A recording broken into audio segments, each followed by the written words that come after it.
Magandang araw po Tito Iki at sa inyong lahat.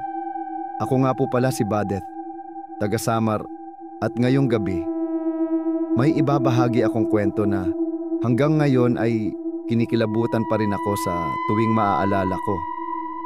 Kwento ito ng isang lugar na hindi basta nakikita. Isang lugar na kahit ilang dekada nang ikinukwento ng matatanda sa amin, ay nananatiling misteryo ang Biringan. Siguro, narinig nyo na rin ang pangalan na iyon. May nagsasabi na para daw itong syudad ng mga engkanto. Maliwanag, makulay, punong-puno ng ganda. Pero, hindi lahat ng nakapasok doon ay nakalabas pa. Ang kwento ko ay hindi lang basta sabi-sabi. Dahil mismong sa aming baryo, may kabataang minsang nakita at nakapasok sa Biringan. At ang kanyang sinapit, hindi ko malilimutan. Pero bago ko ikwento ang nangyari, hayaan niyo munang ipakilala ko ang Samar, ang lugar namin, bundok, dagat, ilog, gubat. Dito, uso pa rin ang mga kwento ng aswang, tikbalang, kapre, at syempre mga engkanto. Ang sabi ng matatanda, hindi lahat ng nakikita ng mata natin ay totoo. May mga nilalang na nakatira sa mundo na kasabay nating ginagalawan. Pero hindi natin sila basta makikita. Maliban na lang kung sila mismo ang magpapakita. Ang Biringan daw ay nasa pagitan ng Katarman at Kalbayog.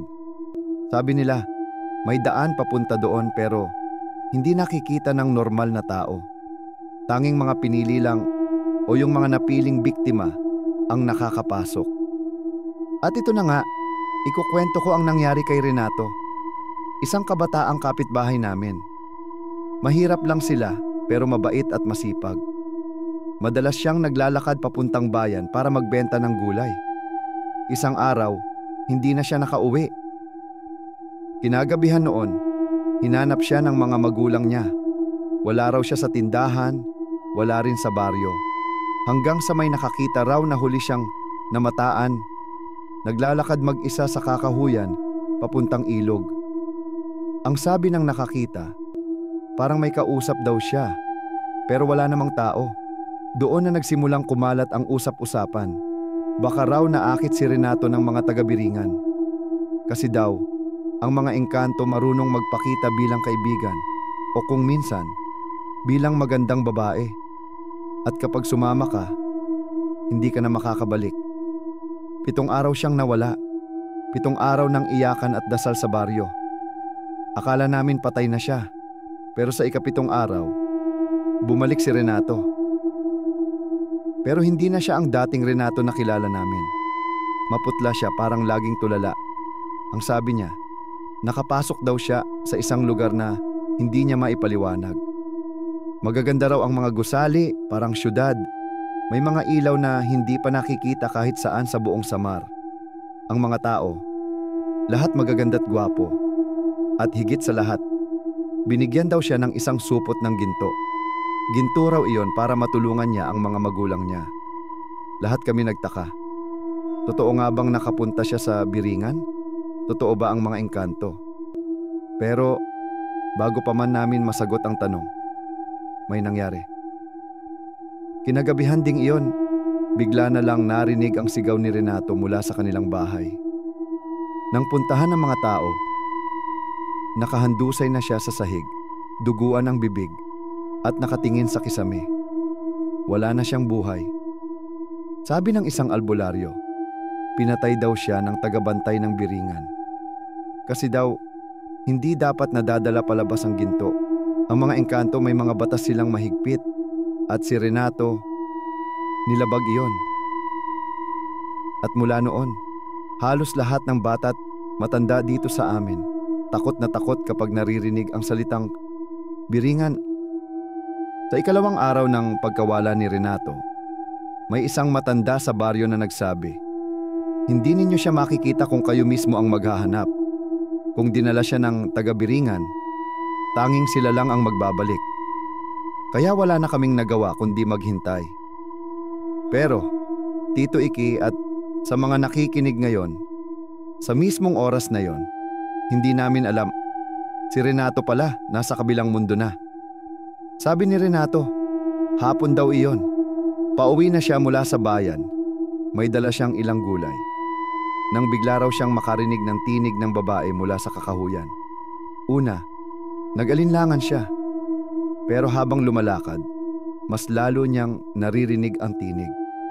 Malambing, parang nang aakit. Hanggang sa napansin daw niya, maliwanag na ang paligid. Kahit papalubog na ang araw. Pagdating niya sa bukirin, nagulat siya. Dahil sa halip na madilim at damuhan lang ang makita, may bumukas na parang pintuan ng liwanag. At sa harap nito, may isang babae.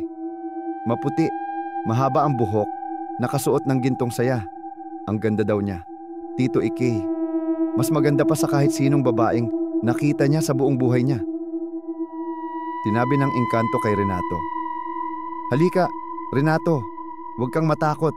Sumama ka sa akin. Doon sa lugar na walang hirap, walang gutom, at punong-puno ng ginhawa. At alam mo, Tito Ikey, hindi niya namalayan na sumusunod na pala siya. Para raw siyang hipnotisado. Yung mga paa niya, kusa na lang lumalakad papasok sa liwanag. Hanggang sa hindi na niya makita ang gubat.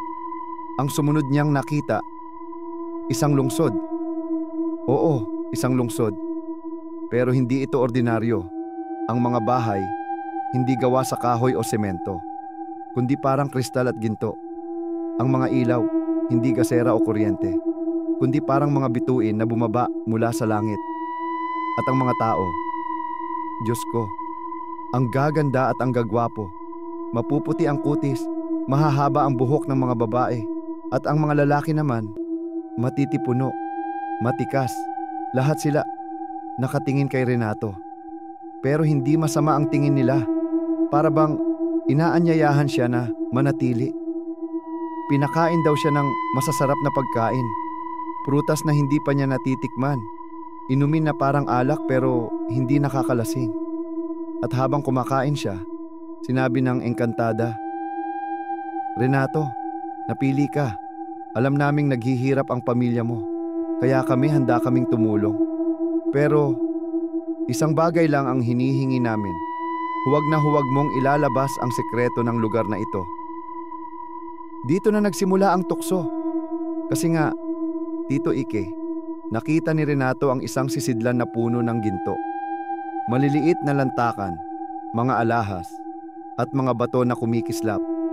At mismong ang babae, inilagay sa palad niya ang ilang piraso. "Dalhin mo ito sa iyong mga magulang para hindi na sila maghirap. Pero tandaan mo, Renato, kung lalabag ka sa aming batas, babalik ka rito at wala nang makakakita pa sa iyo." At dito raw niya unang nakita ang isang nilalang na kakaiba, nakatayo sa likod ng engkantada. Malaki, matangkad, mahaba ang buhok at ang mga mata. Pula, wala itong ngiti. Nakatingin lang kay Renato, parang nagbabantay, ang sabi ng babae. Siya raw ang tagapagbantay ng biringan. At kapag may taong nagtangkang ilabas ang ginto, siya ang magpaparusa. Kinilabutan daw si Renato. Pero mas nangibabaw sa kanya ang tuwa kasi naisip niya, matutulungan na niya ang mga magulang niya. At yun nga ang naging kapalit ng kanyang buhay. 7 araw na ang lumipas mula nang mawala si Renato. Ang buong baryo halos sumuko na. Yung iba iniisip na baka nalunod siya sa ilog o pinatay ng hayop sa gubat. Pero sa ika-7 gabi, may nangyari. Habang nagdarasal ang pamilya niya sa harap ng altar, biglang may kumatok sa kanilang pinto. Sabi ng ina ni Renato, "Renato, ikaw ba yan?" At pagbukas ng pinto, ayun siya. Nakauwi si Renato. Pero hindi na siya ang dating Renato na kilala namin. Maputla siya, parang hindi natutulog. Ang mga mata niya, laging lutang. Pero nginitian niya ang kanyang ina at mahigpit siyang niyakap. At sa kanya inilabas ang dala niya, isang supot na puno ng ginto. "Para sa inyo po ito, inay, para hindi na kayo maghirap." Nagulat ang lahat. Totoo ba ang nakikita namin? Ginto. Mga lantakan, alahas, tila kayamanan. Ang ilan, kuminang pa sa ilalim ng ilaw ng lampara. Ngunit imbes na tuwa, takot ang naramdaman ng ilan. Kasi ang ginto, galing sa biringan. Alam ng matatanda. Hindi iyon basta regalo. May kapalit iyon.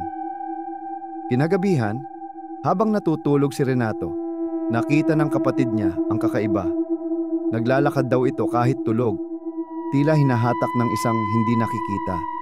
At habang nakapikit, maririnig daw ang kanyang bulong. "Huwag mong ilabas! Huwag mong ilabas!" Kinabukasan parang wala siyang maalala. Pero mapapansin mo, Tito Ike, may mga sugat na lumilitaw sa katawan niya na parang kalmot. At habang tumatagal, mas nagiging tulala siya hanggang sa isang gabi dumating ang parusa.